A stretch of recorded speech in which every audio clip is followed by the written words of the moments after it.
Il n'y a pas que vos croyances limitantes qui vous bloquent. Le terme de croyance limitante, on le retrouve de plus en plus au fur et à mesure que le coaching se démocratise et effectivement, il arrive régulièrement que vos croyances constituent des blocages pour vous, qu'elles vous empêchent de réaliser ce que vous voulez réaliser. Mais il y a aussi quelques fois où ce sont bien des faits bien tangibles qui nous empêchent d'atteindre nos objectifs. Dans ce cas-là, on parle de limite. Alors qu'est-ce que c'est qu'une limite? Cette limite peut être aidante ou elle peut être limitante.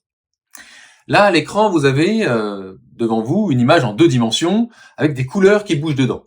C'est bien le traitement que votre cerveau fait de l'information visuelle qui vous parvient, qui vous fait dire que ça, c'est le visage d'Aurélien, que ça, c'est ses mains, que ça, c'est un verre. D'ailleurs, cette couleur bleue, là, je délimite un espace, je comprends que c'est un objet, je peux m'en saisir, je peux boire un coup. Eh ben, on passe notre temps à faire la même chose avec le monde qui nous entoure. On passe notre temps à dresser le cadastre.